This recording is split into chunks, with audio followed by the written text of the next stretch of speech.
إلا الله لا إله إلا الله لا إله إلا الله لا إله إلا الله لا إله إلا الله لا إله إلا الله Subhanallah alhamdulillah la ilaha illallah Subhanallah alhamdulillah la ilaha illallah তোমার জিঠে পরে অবাধ্য হয় কেমন করে তোমার পরে অবাধ্য হয় কেমন করে খুঁজে না পাই কোন ভাষা শুকর গুজার করার আল্লাহ সুবহানাল্লাহ আলহামদুলিল্লাহ লা ইলাহা ইল্লাল্লাহ সুবহানাল্লাহ আলহামদুলিল্লাহ লা ইলাহা ইল্লাল্লাহ লা ইলাহা ইল্লাল্লাহ মুহাম্মাদুর রাসূলুল্লাহ সাল্লাল্লাহু আলাইহি ওয়াসাল্লাম আলহামদুলিল্লাহ আলহামদুলিল্লাহি রাব্বিল আলামিন সমস্ত প্রশংসা শুকর ও সুজুদ সেই মহান মুনিব রব্বুল আলামিনের দরবারে যে মহান মুনিব রব্বুল আলামিন আজকে আপনাকে আমাকে এক এক মায়ের এক এক সন্তানকে দুনিয়াবি বিভিন্ন প্রকার অশ্লীল গরিহিত কাজ থেকে ফিরায় রেখে যাবতীয় বালা মুসিবত থেকে হেফাজত করে শারীরিক মানসিক সুস্থতার নিয়ামত দান করে যে মহান মুনিব রব্বুল আলামিন আল্লাহর একজন খাস ওলি শাহ কানু সৈয়দ হযরত ইকরামউদ্দিন আল কাদেরী সাহেব রাহমাতুল্লাহি আলাইহির দরবারে আসার এবং বসার সেই সঙ্গে জান্নাতি প্যান্ডেলে জান্নাতি মেহমান হওয়ার সুযোগ সৌভাগ্য দান করেছেন এজন্য আপনারা সকলেই খুশি না বেজার? আওয়াজ দেন, খুশি না বেজার? যদি হয়ে থাকেন খুশি মুখে নিয়ে একটু হাসি আওয়াজ দিয়ে বেশি উঁচু করে কাল্লা সকলেই চিৎকার মেরে শুকর গুজার করেন, বলেন আলহামদুলিল্লাহ রব্বানা লাকাল হামদ হামদান কাসীরান তাইয়্যিবান মুবারাকান ফীহি লক্ষ কোটি দরুদ সালাম বর্ষিত হোক মানবতার মুক্তির দূত সত্যের কান্ডারি মুক্তির দিশারি সাইয়্যিদুল মুরসালিন খাতামুন নাবিয়্যিন শাফিউল মুজনিবিন হাবিবে কিবরিয়া আশরাফুল আম্বিয়া সরকারে মদিনা দুলালে আমিনা মরুর দুলাল মা আমিনার নয়নের পুতুল কোটি কোটি মুসলমানের হৃদয়ের স্পন্দন বিশ্বনবী আখিরি জামানার পয়গম্বর যিনি ছিলেন সমাজের সমাজপতি মদিনার রাষ্ট্রপতি যিনি করেছিলেন মসজিদে নববীতে ইমামতি নিজ হাতে তলোয়ার নিয়ে ঝান্ডা নিয়ে একটি নয় দুইটি নয় ২৭টি যুদ্ধের করেছিলেন সেনাপতি কাঙ্ক্ষিত বঞ্চিত মানবতার নবী যার আগমনে আয়ামে জাহিলিয়াত উৎখাত হয়ে আমরা পেলাম একটি আলোকিত সমাজ পথ হারা মানুষেরা পেল পথের দিশা অধিকার হারা মানুষেরা পেল ন্যায্য অধিকার নারীরা পেল সমাজের সম্মান এবং মর্যাদা তিনি আর কেহ নন প্রত্যেকটা মুসলমানের ইমানের স্পিরিট প্রত্যেকটা মুসলমানের ইমান প্রত্যেকটা মুসলমানের কলিজার টুকরা আখিরি জামানার পয়গম্বর হযরত মুহাম্মদুর রাসূলুল্লাহ সকলে বলেন সাল্লাল্লাহু আলাইহি ওয়াসাল্লাম। সম্মানিত উপস্থিতি, আপনারা সকলেই কেমন আছেন? আলহামদুলিল্লাহ। আমরা আজকে এখানে আলোচনা শুনতে এসেছি, আলোচনা হবে আল্লাহ পাকের কালামে পাক থেকে। কথা বলেন ঠিক না ব্যাঠি? ইনশাআল্লাহ আমরা শুনতে এসেছি কোরআন, শুনবো কোরআন, বুঝবো কোরআন, মানবো কোরআন ইনশাআল্লাহ। আওয়াজ দেন ইনশাআল্লাহ। আমরা এখানে যারা এসেছি আমাদের বিভিন্ন পরিচয় আছে, আছে না নাই? আওয়াজ দেন, আছে না নাই? বাজার, আমি বাংলাদেশের মানুষ, আপনারা ইন্ডিয়ার মানুষ, আপনার ভাষাগত পার্থক্য থাকতেই পারে, এটা স্বাভাবিক। কথা বলেন ঠিক না ব্যাঠিক? আমার কথা কি আপনারা বুঝতেছেন? আলহামদুলিল্লাহ। তাহলে আমার সঙ্গে একটু ঠিক ব্যাঠিক আলহামদুলিল্লাহ সুবহানাল্লাহ বলতে পারবেন না ইনশাআল্লাহ? আল্লাহ কবুল করুন। আমরা শুনতে এসেছি কোরআন, শুনবো কোরআন, বুঝবো কোরআন, মানবো কোরআন ইনশাআল্লাহ। তবে কোরআন যে আমরা শুনতে এসেছি, কোরআন কি কোনো নির্দিষ্ট দলের জন্য আল্লাহ নাজিল করেছেন? আমাদের নির্দিষ্ট কোনো দলের জন্য নাজিল করেছেন? এখানে আমরা কিছু কিছু মানুষ আছে, নির্দিষ্ট দলের নেতা কর্মী আছে না নাই? আমি দলের নাম বলতে যাব না। আমরা বিভিন্ন দলে বিভক্ত, আমরা সেই দলের রাজনীতি করি, এমন মানুষ আছে না নাই? বিভিন্ন হক্কানি উলামায়ে কেরাম এবং হক্কানি পীর সাহেবদের হাতে বায়াত গ্রহণ করেছি, তাদের হাতে মুরিদ হয়েছি। বিভিন্ন পীরের মুরিদ এখানে আছে না নাই? আবার কিছু ডক্টর, ইঞ্জিনিয়ার, কবি, সাহিত্যিক, সায়েন্টিস্ট, লেখক, গবেষক, ডক্টর, মাস্টার, আমার ছাত্র ছাত্রী, গায়ক গায়িকা, নায়ক নায়িকা, তারপর আপনার ওলি আল্লাহ, পীর ওলি আব্দাল, হাফেজ, মাওলানা, মুফতি, মুহাদ্দিস, জেনারেল, আলিয়া, কওমি, খারিজি, রাফি ইত্যাদি ইত্যাদি, এমন ধর্ম বর্ণের মানুষ এখানে আছে না নাই? একটু আওয়াজ দিয়ে বলতে হবে। বলেন, এটাই কি আমাদের আসল পরিচয়? বলেন, এটাই কি আমাদের আসল পরিচয়? আমি এক পীরের মুরিদ, আমি ডক্টর, আমি ইঞ্জিনিয়ার, আমি ব্যারিস্টার, আমি মাওলানা, আমি হাফেজ, আমি কারি, আমি মুফতি, আমি ওলি, আমি পীর, এগুলোই কি আমাদের আসল পরিচয়? না, এটা আমাদের আসল পরিচয় নয়। আমাদের আসল পরিচয় হলো আমরা আল্লাহ তাআলার বান্দা, আমার আখির জামানার পয়গম্বরের উম্মত। আমাদের পরিচয় হলো মুসলমান। কথা বলেন ঠিক না বেঠিক? আমাদের পরিচয় কি? আওয়াজ দেন, আমাদের পরিচয় কি? মুসলমান। সন্দেহ আছে? কারা কারা মুসলমান হাত তোলেন, লিল্লাহি তাকবীর। আল্লাহ কবুল করুন, বলেন আল্লাহুম্মা আমিন।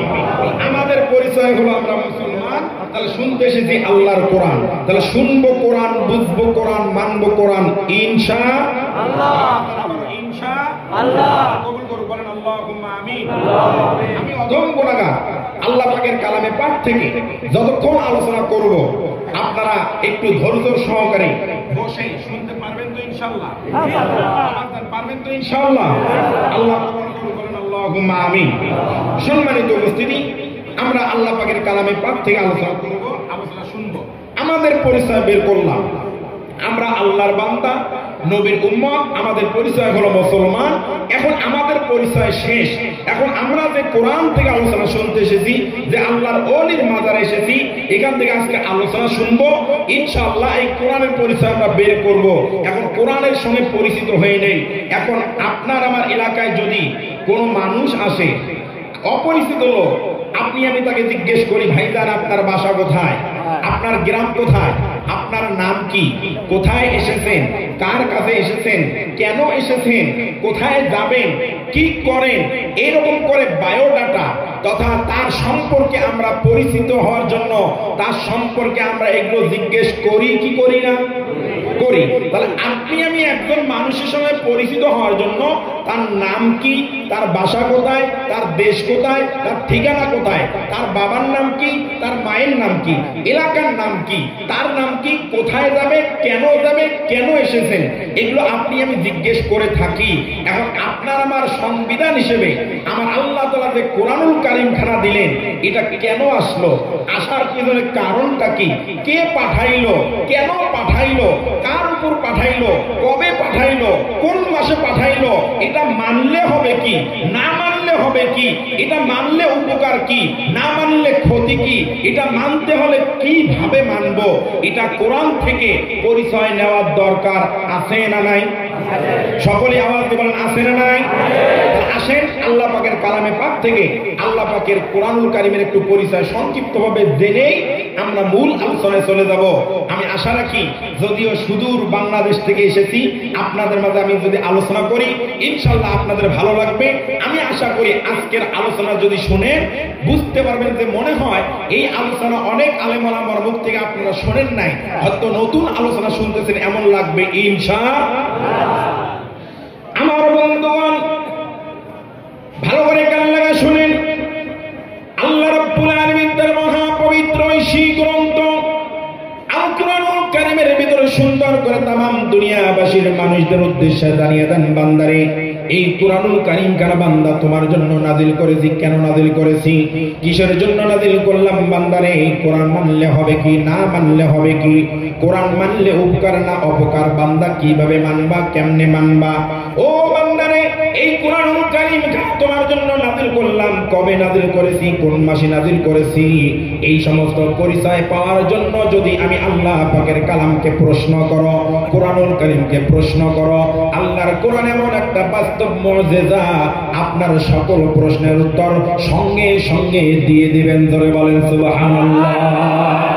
আল্লাহ রাব্বুল আলামিন কোরআনকে প্রশ্ন করেন, প্রথম প্রশ্ন করেন, ও কোরআন তুমি কোথা থেকে এসেছো?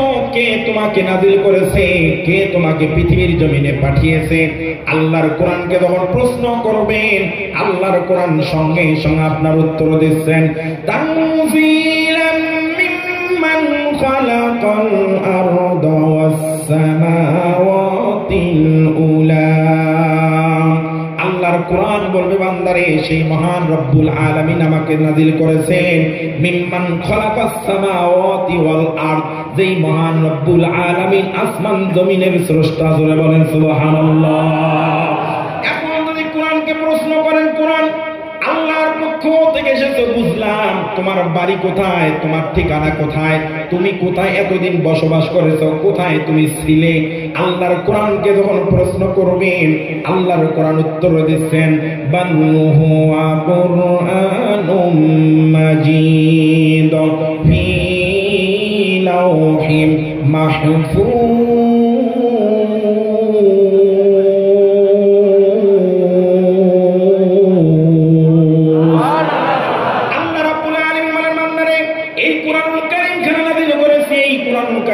ছিল লাওহে মাহফুজ নামে জায়গার মধ্যে সংরক্ষিত। এখন যদি কোরআনকে প্রশ্ন করেন, ও কোরআন তুমি কার উপর নাযিল হয়েছ? আমরা বিভিন্ন আলেম ওলামার মুখে শুনেছি, পীর ওলিদের মুখে শুনেছি আমাদের নবী মুহাম্মদুর রাসূলুল্লাহ সাল্লাল্লাহু আলাইহি ওয়াসাল্লামের উপর নাযিল হয়েছ। ও কোরআন তোমার ভিতরে তার কোন দলিল আছে নাকি? আল্লাহর কোরআন সঙ্গে সঙ্গে আপনার উত্তর দিচ্ছেন, তাওয়ামিনু বিমা নুজিলা আলা মুহাম্মাদিন ওয়া হুয়াল হাক্কু মির রাব্বিহিম। আল্লাহর কোরআন বলবে, বান্দারে এই মহান রব্বুল আলামিন আমাকে আমার নবী মুহাম্মদুর রাসূলুল্লাহ সাল্লাল্লাহু আলাইহি ওয়াসাল্লামের উপর নাযিল করেছে। ওয়া আমিনু বিমা নুজিলা আলা মুহাম্মদ, মুহাম্মদ সাল্লাল্লাহু আলাইহি ওয়াসাল্লামের উপর আমি নাযিল হয়েছি। জোরে বলেন সুবহানাল্লাহ। আল্লাহ রাব্বুল আলামিন কুরআনুল কারীমের আরেক জায়গার মধ্যে বলেন, তাবারাকাল্লাযী নাযালাল ফুরকানা আলা আবদিহি লিয়াকুনা লিল আলামিনা নাযীরা। আল্লাহ রাব্বুল আলামিন বলেন, তাবারাকাল্লাযী নাযালাল ফুরকান আলা আবদিহি, আমার বান্দা আমার হাবিবের উপর যে কোরআন কারীম ফুরকান নামে কোরআন নাযিল করেছি। এই ফুরকান শব্দের অর্থ হলো সত্য ও মিথ্যার পার্থক্যকারী। আমার বন্ধুগণ, তাফসীরের মধ্যে শুধু এই দুইটা অর্থই ব্যাখ্যা, আমার বন্ধুগণ অর্থই সমর্থক নয়। আমার বন্ধুগণ, তাফসীরের মধ্যে শুধু এই দুইটা অর্থই আমার বন্ধন গ্রহণযোগ্য নয়। তাফসীরকারগণ বিভিন্ন অর্থ করেছেন। ফুরকান শব্দের অর্থ হলো সত্য মিথ্যার পার্থক্যকারী। ফুরকান শব্দের অর্থ হলো রাত এবং দিনের পার্থক্যকারী। ফুরকান শব্দের অর্থ হলো হালাল হারামের পার্থক্যকারী। ফুরকান শব্দের অর্থ হলো জায়েজ না জায়েজের পার্থক্যকারী। ফুরকান শব্দের অর্থ হলো জান্নাত জাহান্নাম নামের পার্থক্যকারী। ফুরকান শব্দের অর্থ হলো ওলি আল্লাহ এবং শয়তানের মতের পার্থক্যকারী। ফুরকান শব্দের অর্থ হলো হক এবং বাতিলের পার্থক্যকারী। ফুরকান শব্দের অর্থ হলো জায়েজ না জায়েজের পার্থক্যকারী। ফুরকান শব্দের অর্থ হলো ঠিক বেঠিকের পার্থক্যকারী। ফুরকান শব্দের অর্থ হলো বান্দারে কোনটা নবীর পথ, কোনটা রাসূলের পথ, কোনটা নবী ওলি আল্লাহদের পথ, কোনটা পীর ওলিদের পথ, কোনটা আলেম ওলামার পথ, আর পক্ষান্তরে কোনটা শয়তানের পথ, ইবলিসের পথ। এটা বোঝানোর জন্য আমি আল্লাহ রাব্বুল আলামিন কোরআনুল কারীম খানা নাযিল করেছি। জোরে বলেন সুবহানাল্লাহ। এখন যদি কোরআনকে প্রশ্ন করেন, কোরআন সব কিছু বুঝলাম, আল্লাহর পক্ষ থেকে নাযিল হয়েছে, লাউহে মাহফুজ থেকে এসেছো, আমাদের নবীর উপর নাযিল হয়েছে, এবং সত্য মিথ্যা ভালো মন্দ ঠিক বেঠিক জায়েজ না জায়েজ বৈধ অবৈধ হালাল হারাম এটা বোঝানোর জন্য আমাদের উপর নাযিল হয়েছে, নবীর উপর। ও কোরআন, তোমার কাছে জানতে চাই, আমাদের সমাজে ইংরেজি 12 মাস জানুয়ারি থেকে ডিসেম্বর পর্যন্ত, বাংলা 12 মাস বৈশাখ থেকে চৈত্র পর্যন্ত, আরবি 12 মাস মুহররম থেকে জিলহজ পর্যন্ত। ও কোরআন, তুমি কোন মাসে নাযিল হয়েছো তার কি কোনো দলিল আছে নাকি? আল্লাহর কোরআন সঙ্গে সঙ্গে আপনাকে উত্তর দিচ্ছেন, শাহরু রমাদানাল্লাযী উনজিলা ফীহিল কুরআন। কোরআন বলবে, বান্দারে এমন একটা মহিমান্বিত বরকতপূর্ণ ফজিলতপূর্ণ মাসে নাযিল হয়েছি, সেই মাসটার নাম হলো রমজানুল মুবারক। জোরে বলেন সুবহানাল্লাহ। যেই রমজানুল কারীম সামনে আসতেছে, রমজানুল মুবারক মাস সামনে আসতেছে, এই মাসে প্রত্যেকটা মুসলমান যারা ঈমানদার যারা, এদের জন্য আমার আল্লাহ রাব্বুল আলামিন 1 মাস রমজানুল কারীমের রোজা ফরজ করে দিয়েছেন। জোরে বলেন সুবহানাল্লাহ। আল্লাহ রাব্বুল আলামিন বলেন, বান্দারে এই 1 মাস তোমাদের জন্য রমজানুল কারীমের রোজা ফরজ করে দিলাম। আমার নবী, আপনার নবী, আখিরি জামানার পয়গম্বর হযরত মুহাম্মদুর রাসূলুল্লাহ সাল্লাল্লাহু আলাইহি ওয়াসাল্লাম বলে, ও আমার উম্মত উম্মতি, ও আমার উম্মত উম্মতিরা রে, এই রমজানুল কারীমের রোজা যদি 3টা গুণ 6টা গুণ নিয়ে রাখতে পারো, এই 6টা গুণ নিয়ে যদি রমজানুল কারীমের রোজা রাখতে পারো, তাহলে রমজানুল কারীমের রোজা হবে তোমার জন্য রহমত, রমজানুল কারীমের রোজা হবে তোমার জন্য মাগফিরাত, রমজানুল কারীমের রোজা হবে তোমার জন্য জাহান্নাম থেকে নাজাতের কারণ। জোরে বলেন সুবহানাল্লাহ। আর যদি উম্মত উম্মতি 6টা গুণ নিয়ে রোজা রাখতে না পারো, 6টা গুণ কোয়ালিটি কোয়ান্টিটি বৈশিষ্ট্য যদি তোমার মাঝে না থাকে, তোমার রমজানুল কারীমের রোজা রহমতের কারণ হবে না, মাগফিরাতের কারণ হবে না, জাহান্নাম থেকে নাজাতের কারণ হবে না।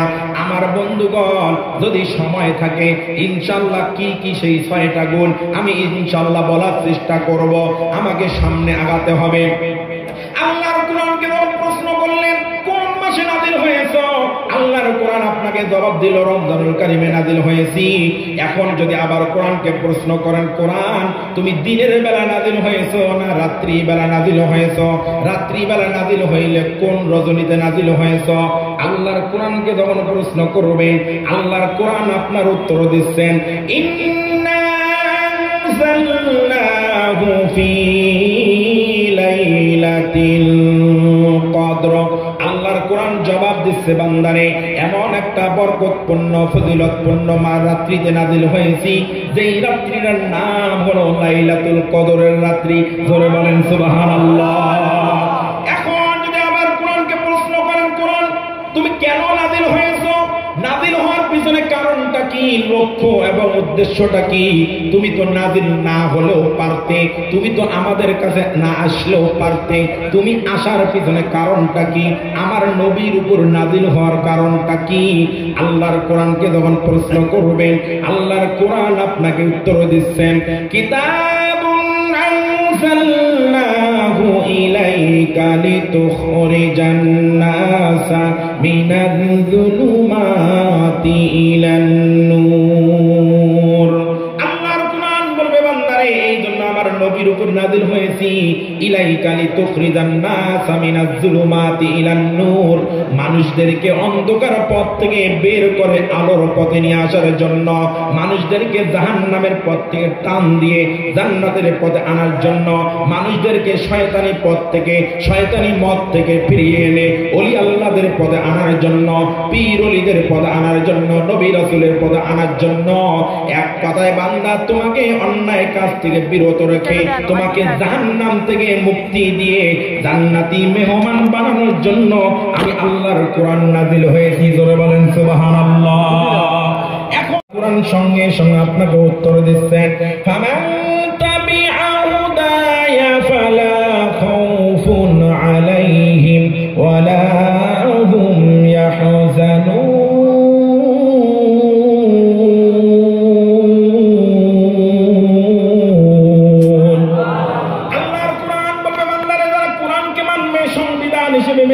কোরআনের আন্দোলন করবে, কোরআন বাস্তবায়নের আন্দোলন করবে, ফামান তাবিআ হুদায়া, তারা হিদায়াত পেয়ে যাবে। আর যারা হিদায়াত পেয়ে যাবে, ফালা খাউফুন আলাইহিম ওয়ালা হুম ইয়াহজানুন, তাদের কোনো ভয় থাকবে না, কোনো টেনশন থাকবে না, কোনো পেরেশানি থাকবে না। এখন প্রশ্ন হতে পারে যে হুজুর কিসের ভয়, কিসের টেনশন, কিসের চিন্তা ভাবনা? যারা কোরআন মানলে আবার কিসের ভয়, কোরআন মানলে আবার কিসের টেনশন, কোরআন মানলে আবার কিসের লাঞ্ছনা গঞ্জনা? আল্লাহর কোরআনকে প্রশ্ন করবেন। আমার আল্লাহ তাআলা বলতেছেন, বান্দারে, আর আসমানের নিচে জমিনের উপরে আমার নবীর মতো চরিত্রবান মানুষ দ্বিতীয় আর কেউ ছিল না, আমার নবীর মতো আদর্শবান মানুষ দ্বিতীয় কেউ আর ছিল না। ও মানুষেরে, আমার নবী কোরআনুল কারীমের দাওয়াত দেওয়ার কারণে, ইসলামের দাওয়াত দেওয়ার কারণে যতদিন পর্যন্ত আমার নবী 1 থেকে 40 বছর পর্যন্ত কোরআনের দাওয়াত মানুষের কাছে দেয় নাই, ততদিন পর্যন্ত আমার নবী তার চাচা আবু জেহেল, লাহাব, সাহেবা, ওলীদ বিন মুগীরা, এদের কাছে আমার নবী ছিল আল আমিন, আনতা রফিক, আনতা সাদিক, বিশ্বাসী নবী, ন্যায়পরায়ণ নবী, বন্ধু সুলভ নবী। কিন্তু আমার বাজানে যখন এই 40 বছর পেরিয়ে গেল, আমার আল্লাহ যখন আমার নবীর উপর, হাবিবের উপর কোরআনুল কারীম খানা নাযিল করলেন, আমার নবী যখন 40 বছর পার হয়ে যাওয়ার পর কোরআনের দাওয়াত দেওয়া শুরু করলেন, তখনই আবু জেহেলের মাথা গরম হয়ে গেল। আবু জেহেল আমার নবীকে বলল, মুহাম্মদ, তুমি আল আমিন হইতে পারো না, তুমি মিথ্যাবাদী নবী, তুমি গণক, তুমি জাদুকর, তুমি রাষ্ট্রবিরোধী, তুমি রাষ্ট্রদ্রোহী। কথা বলেন ঠিক না ব্যাঠিক? আমার নবী যতদিন পর্যন্ত কোরআনুল কারীমের দাওয়াত দেয় নাই, ততদিন কাফের বেঈমানদের কাছে ভালো ছিল। কিন্তু কোরআনুল কারীমের দাওয়াত দেওয়ার কারণে আমার নবীর উপর ষড়যন্ত্র শুরু হয়ে গেল। আমার বন্ধুগণ, শুধু তাই নয়, আমার নবীকে হত্যা করার জন্য দারুন নদওয়া নামক অবৈধ ট্রাইব্যুনাল গঠন করা হলো। আমার নবীর বিরুদ্ধে 3টা রায় দেওয়া হলো। আমার বন্ধুগণ, 1 নম্বর, আমার নবীকে হত্যা করা হবে; 2 নম্বর, দেশ থেকে তাড়িয়ে দেওয়া হবে; 3 নম্বর, আমার নবীকে জেলখানায় বন্দী করা হবে। এমন ষড়যন্ত্র করে আমার বন্ধুগণ শেষমেশ তারা আমার নবীর সাহাবীদের উপর অত্যাচার চালানো শুরু করলো। একটাই মাত্র অপরাধ, আল্লাহর কোরআনের দাওয়াত দেওয়া। কথা বলেন ঠিক না ব্যাঠিক? সেই নবীর কোরআনুল কারীমের দাওয়াত যেই সমস্ত আলেম ওলামা, হক্কানি ওলামায়ে কেরাম, হক্কানি পীর মাশায়েখ, যারা কোরআনুল কারীমের হকের দাওয়াত যুগ যুগ ধরে দিবে, তাদের উপর হামলা, মামলা, জুলুম, নির্যাতন আসবে, মিথ্যা অপবাদ আসবে, মিথ্যা তহমত আসবে, মিথ্যা গালিগালাজ আসবে। আর তার বাস্তব প্রমাণ আজকে যারা কোরআন মানে, কোরআন বোঝে, কোরআনের হক কথা বলে, তাদেরকে বলা হয় উগ্রবাদ, তাদেরকে বলা হয় মৌলবাদ, তাদেরকেই বলা হয় জঙ্গিবাদ। কথা বলেন ঠিক না ব্যাঠিক? আমার বন্ধুগণ, এই জন্য আমার আল্লাহ বলেন, ফালা খাউফুন আলাইহিম ওয়ালা হুম ইয়াহজানুন। ও নবী গো, तमाम দুনিয়ার মানুষদেরকে জানিয়ে দেন, তাদের কোনো ভয় নাই, টেনশন নাই, পেরেশানি নাই। আল্লাহু ওয়ালিয়ুল্লাযীনা আমানু, আমি ঈমানদার বান্দা বান্দির বন্ধু হয়ে যাই। জোরে বলেন সুবহানাল্লাহ। এখন লাস্ট এন্ড ফাইনাল, কোরআনকে সর্বশেষ প্রশ্ন যদি করেন, কোরআন, আমি তো মানুষ, আমাকে তো সমাজ চলতে হয়, আমাকে তো সংসার চালাতে হয়, আমাকে তো ছেলে মেয়ে মানুষ করতে হয়, আমাকে তো ওয়ার্ড চালাইতে হয়, ইউনিয়ন চালাতে হয়, আমাকে চেয়ারম্যান হইতে হয়, আমাকে এমএলএ হইতে হয়, আমাকে মন্ত্রী হইতে হয়, আমাকে গোটা দেশ চালাইতে হয়, আমাকে চাকরি করতে হয়, আমাকে ব্যবসা করতে হয়, আমাকে সব কাজগুলো করতে হয়। ও কোরআন, তোমার ভিতরে কি এগুলো আছে নাকি? আল্লাহর কোরআন সঙ্গে সঙ্গে আপনার উত্তর দিচ্ছেন, কিতাবাতি বিয়ানাল লিকুল্লি শাই। আল্লাহর কোরআন বলবে বান্দারে, এমন একটা কোরআনুল কারীম খানা আল্লাহ তাআলা নাযিল করেছেন, এই কোরআনের মধ্যে রাজনীতি আছে, চুক্তি নীতি আছে, বন্দি নীতি আছে, অর্থনীতি আছে, কূটনীতি আছে, দুর্নীতি আছে। এই কোরআনের মধ্যে ফিজিক্স আছে, কেমিস্ট্রি আছে, বায়োলজি আছে, জুলজি আছে, বোটানিক্যাল আছে, নিউরো সায়েন্টিক্স আছে, বিজ্ঞান আছে। বান্দারে কিভাবে চাকরি করবা তা আছে, বান্দা কিভাবে ব্যবসা করবা তা আছে, কিভাবে নিজের পরিবারকে চালাবা তা আছে, কিভাবে একটা ওয়ার্ড চালাবা তা আছে, কিভাবে একটা ইউনিয়ন চালাবা তা আছে, কিভাবে একটা জেলা উপজেলা চালাবা তা আছে, কিভাবে একটা দেশ চালাবা তা আছে, কিভাবে গোটা পৃথিবী তোমরা শাসন করবা। আমি আল্লাহ তাআলা সকল কিছুর সমাধান দিয়া মহাগ্রন্থ আল কোরআনুল কারীম খানা নাযিল করেছি। জোরে বলেন সুবহানাল্লাহ। এই জন্য আমাদের সমাজে একটা স্লোগান দেয়, বাংলাদেশে স্লোগান দেয়, আপনাদের ইন্ডিয়ায় দেয় কি দেয় জানি না, সব সমস্যার সমাধান দিতে পারে আল কোরআন। এই স্লোগান আপনারা দেন, সব সমস্যার সমাধান দিতে পারে আল কোরআন। দরবার আল্লাহু আকবার। আমার বন্ধুগণ, বাংলাদেশের একজন কবি মরহুম আইনুদ্দিন আল আজাদ রাহিমাহুল্লাহ এই সংগীতটা রচনা করে গেছেন, কোরআন যে সব সমস্যার সমাধান দিতে পারে। উনি সুন্দর করে একটা সংগীত রচনা করে গেছেন, সমাধান চাও যদি জীবনে মরণে, খুঁজে নাও ফিরে যাও চোখ রাখো কোরআনে। সমাধান চাও যদি জীবনে মরণে, খুঁজে নাও ফিরে যাও চোখ রাখো কোরআনে। আল্লাহু আকবার। এ বাণী সকলের নয়, শুধু মুমিনের, যারাই চলবে মেনে ফল পাবে কোরআনের। আল্লাহু আকবার। ঘরে বলো কিবা রাষ্ট্রে বলো, অশান্তি দূর করে শান্তি আনে। সমাধান সমাধান চাও যদি জীবনে মরণে, খুঁজে নাও ফিরে যাও চোখ রাখো কোরআনে। আল্লাহু আকবার। তাহলে সব সমস্যার সমাধান দিতে পারে আল কোরআন। কোরআন যারা মানবে তারা আমার নবীর উম্মত, আর আমার নবীর উম্মত যারা হবে তারা হবে মুমিন, তারা হবে ঈমানদার, তারা হবে মুসলমান। কথা বলেন ঠিক না ঠিক? আমার নবীর উম্মত হতে হলে আপনাকে আমাকে ঈমানদার হতে হবে, আর ঈমানদার হতে হলে আপনার আমার অন্তরে আমার নবীর ভালোবাসা রাখার দরকার আছে না নাই? আমার নবীর ভালোবাসা কম হবে না বেশি হবে? বেশি হবে। আমার বন্ধুগণ, আমার নবী বলেছেন, লা ইউমিনু আহাদুকুম হাত্তা আকুনা আহাব্বা ইলাইহি মিন ওয়ালিদিহি ওয়া ওয়ালাদিহি ওয়ান নাসি আজমাইন। ও দুনিয়ার মানুষের ঈমানদার দাবি করতে হলে তোমাদের কেউ ততক্ষণ পর্যন্ত ঈমানদার হতে পারবে না। লা ইউমিনু আহাদুকুম হাত্তা আকুনা আহাব্বা ইলাইহি মিন ওয়ালিদিহি ওয়া ওয়ালাদিহি ওয়ান নাসি আজমাইন। যতক্ষণ পর্যন্ত তোমাদের কেউ ওয়ান নাসি আজমাইন, স্বামী স্ত্রী, স্ত্রী পুত্র সন্তানাদি এবং দুনিয়ার মানুষের চাইতেও আমি রাসূলকে বেশি ভালোবাসতে পারবে না। লা ইউমিনু, তোমরা ঈমানদার না। আমার বন্ধুগণ, আমার নবীকে ভালোবাসতে হলে ঈমানদার পরিচয় দেওয়া যাবে, আর যদি আমার নবীর ভালোবাসা না থাকে ঈমানদার পরিচয় দেওয়া যাবে না। আমার বন্ধুগণ, সাহাবায়ে কিরাম কিভাবে আমার নবীকে ভালোবাসতেন, আমার নবীকে কিভাবে তারা জীবন দিয়ে ভালোবাসতেন, তার বাস্তব একটা ঘটনা বলি। এই ঘটনাটা একটু হৃদয়ের কান দিয়ে অনুধাবন করে শোনেন। আশা করি দু চোখের পানি আটকে রাখতে পারবেন না ইন্ডিয়াবাসী। ও মুসলমান, আমার নবীর সাহাবায়ে কিরাম আমার নবী জীবিত থাকাকালীন শুধু ভালোবাসেন নাই, আমার নবী ওফাত হওয়ার পর, আমার নবী দুনিয়াতে চলে যাওয়ার পর সাহাবায়ে কিরাম আরো পাগলের মতো আমার নবীকে ভালোবেসেছেন। আমার নবীর যখন ওফাত হয়ে যাওয়ার সময় নিকটবর্তী হয়ে গেছে, আমার নবীর মৃত্যুর 4 দিন আগে আজরাইল আলাইহিস সালাতু ওয়াস সালাম আমার নবীর দরবারে আসলেন। আল্লাহর দরবারে জিবরিল আসলেন আমার নবীর পক্ষ, আমার নবীর কাছে আল্লাহর পক্ষ থেকে হযরতে জিবরিল আলাইহিস সালাতু ওয়াস সালাম আমার নবীর কাছে আসলেন। আসার পর দরজার মধ্যে নক করে সালাম দিলেন, আসসালামু আলাইকা ইয়া রাসূলুল্লাহ, আসসালামু আলাইকা ইয়া হাবিবাল্লাহ।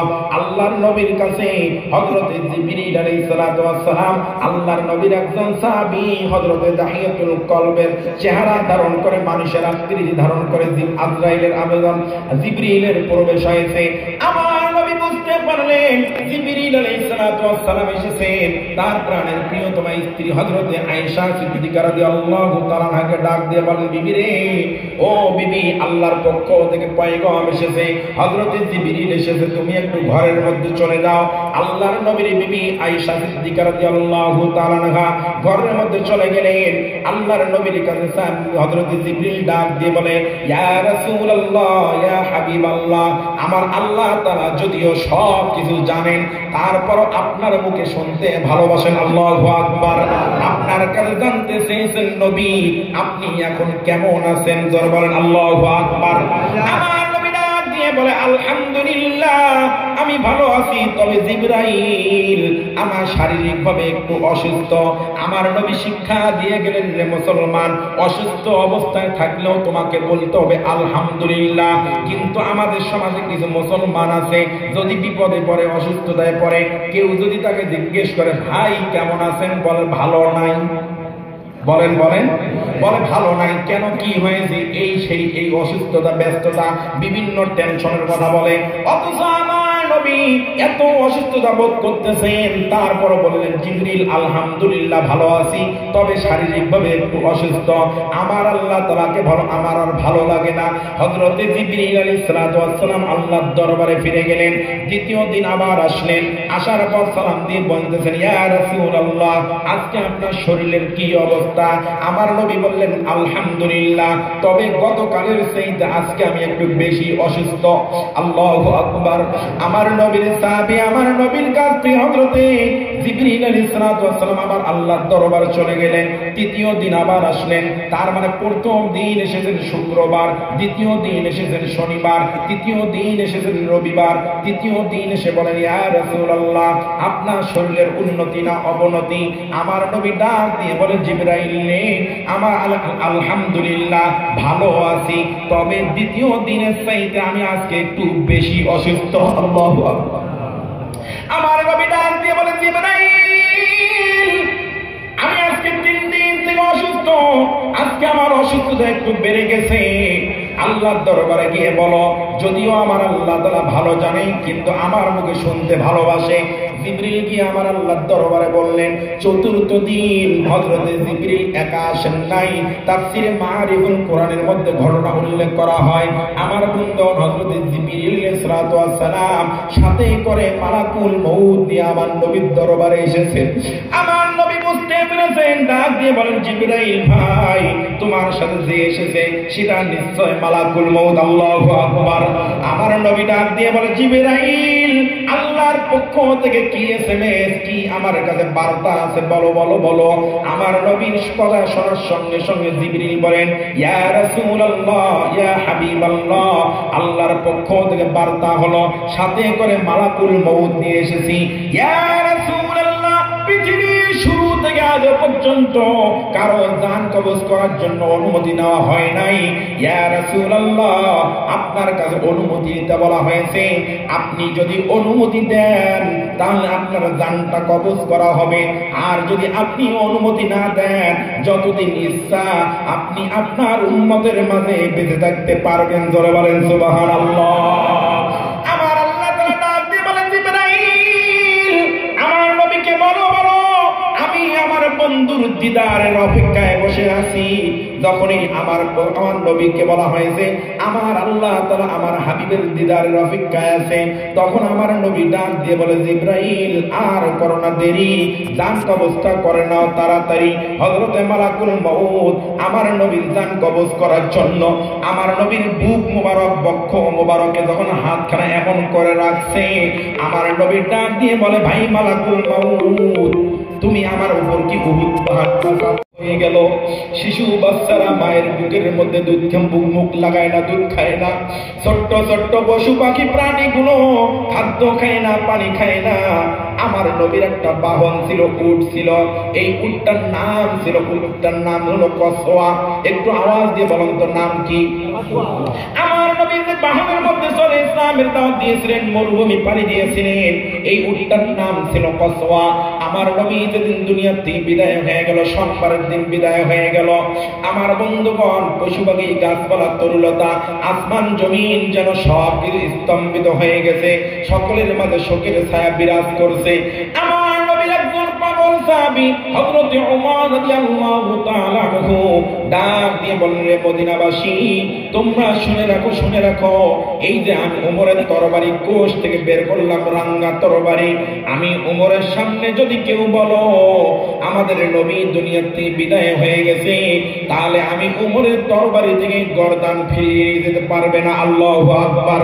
সুতরাং কেউ আমার সামনে বলতে পারবে না আমাদের নবী দুনিয়াতে আর নাই, এই কথা বলা যাবে না।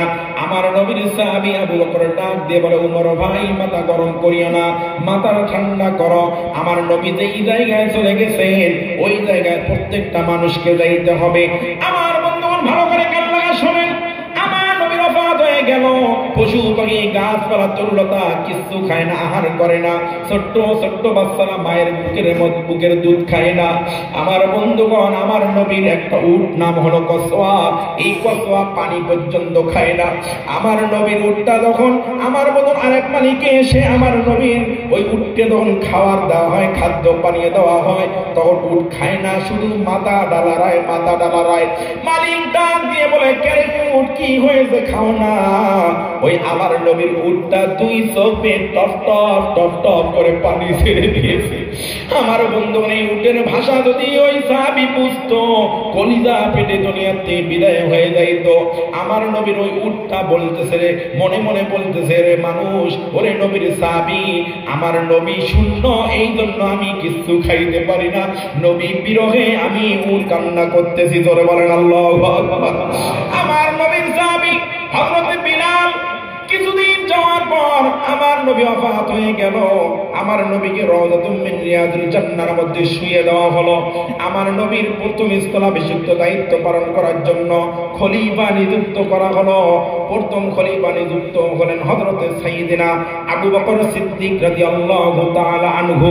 আমার নবীর সাহাবী আবু বকর যখন প্রথম খলিফা নিযুক্ত হলেন, প্রথম খলিফা নিযুক্ত হওয়ার পর আমার বন্ধুগণ কিছুদিন যাওয়ার পর আমার নবীর সাহাবী লক্ষ্য করে দেখে আল্লাহর নবীর আরেকজন কালো সাহাবী বিলাল, হযরত বিলাল রাদিয়াল্লাহু তাআলা আনহু, হাতের মধ্যে একটা কাপড়ের গাঁটটি, মাথার মধ্যে একটা বোঝা, এটা নিয়ে আমার নবীর সাহাবী আবু বকরের সামনে হাজির হয়েছে। আল্লাহু আকবার।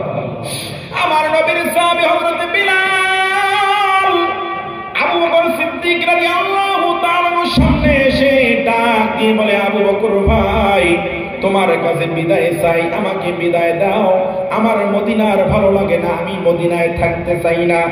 আমার নবীর সাহাবী আবু বকর ডাক দিয়ে বলে, বিলাল ভাই, কেন, তোমার কি হয়েছে, কিসের তোমার অভাব, কিসের তোমার সমস্যা, কি কারণে তুমি মদিনা ছেড়ে চলে যাইতে চাও, কিসের কারণে তুমি মদিনায় থাকতে চাও না?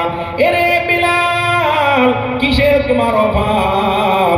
আমি আবু বকর রাষ্ট্রীয় কোষাগারের দায়িত্বে আছি, আমি খলিফা নিযুক্ত হয়েছি, বলো তোমার কোনো অভাব থাকলে আমি বাইতুল মাল থেকে তোমার অভাব আমি দূর করে দেব। আল্লাহু আকবার। আমার নবীর সাহাবী বিলাল দু চোখের পানি টপ টপ টপ টপ করে ছেড়ে দিয়ে কান্না করে ডাক দিয়ে বলে, আবু বকর ভাই, আমার একটা অভাব আছে, আমার টাকা পয়সার অভাব নয়, থাকার অভাব নয়, খাওয়ার অভাব নয়, হে আবু বকর ভাই, আমার একটা অভাব আছে, এই অভাবটা যদি পূরণ করে দিতে পারো, আমি বিলাল কথা দিলাম মদিনা ছেড়ে চলে যাব না। আল্লাহু আকবার। আমার নবীর সাহাবী আবু বকর ডাক দিয়ে বলে, বিলাল ভাই, বলো বলো বলো, কি সেই তোমার অভাব? আল্লাহ রাসূলের সাহাবী হযরত বিলাল ডাক দিয়ে বলে, আবু বকর ভাই, সেই অভাবটা হলো আমি বিলাল যখন আযান দিতাম, আমার নবী নামাজে আসতো, মসজিদের মিম্বারে দাঁড়িয়ে খুতবা দিত, নামাজ আদায় করত। ও আবু বকর ভাই, বলো বলো বলো, এখন আমি বিলাল যদি আযান দেই আমার নবী কি ফিরে আসবে? আল্লাহু আকবার। আমার বন্ধুগণ ভালো করে কান লাগা শুনেন, আবু বকর সিদ্দিক রাদিয়াল্লাহু তাআলা হতভম্ব হয়ে গেছে। এ বিলাল, এটা তোমার কেমন অভাব? আমি তো মনে করেছি তোমার টাকা পয়সার অভাব, গাড়ি বাড়ির অভাব, থাকার জায়গার অভাব, খাওয়ার অভাব। কিন্তু ওরে বিলাল, তুমি যে অভাবের কথা বললে এটা আমার পক্ষে পূরণ করা সম্ভব নয়। আমার নবীর সাহাবী হযরত বিলাল ডাক দিয়ে বলে, আবু বকর ভাই, তোমার কাছে বিদায় চাই, আমাকে বিদায় দাও। আবু বকর সিদ্দিক রাদিয়াল্লাহু তাআলা তাকিয়ে দেখেন আমার নবীর সাহাবী বিলাল দু চোখ বেয়ে টপ টপ টপ টপ করে কান্না করে। আমার নবীর সাহাবী বিলালকে বলা হলো, ওরে বিলাল, কেন পাগলামি করো? তুমি কি আমাদের নবীকে একাই ভালোবাসো নাকি? আমরা কি অন্যান্য সাহাবীরা আমার নবীকে ভালোবাসি না? হযরতে বিলাল ডাক দিয়ে বলে, আবু বকর ভাই, তোমরাও আমার নবীকে ভালোবাসো, আমিও নবীকে ভালোবাসি। তোমরা আমার নবীর রওজা দেখলে সহ্য করতে পারো, কিন্তু আমি বিলাল যখন আমার নবীর রওজার দিকে তাকাই, হে আবু বকর ভাই, আমি নবীর রওজার দিকে তাকাইলে বিলালের কলিজা ছিন্ন ছিন্ন হয়ে যায়, ফেটে যায়, চৌচির হয়ে যায়। তোমরা আমার নবীর রওজা থেকে সহ্য করতে পারো, কিন্তু আমি বিলাল আমার নবীর রওজা থেকে সহ্য করতে পারি না। ওরে আবু বকর ভাই, নবী শূন্য মদিনায় আমি বিলাল থাকতে চাই না, আমাকে বিদায় দাও, আমি চলে যাই।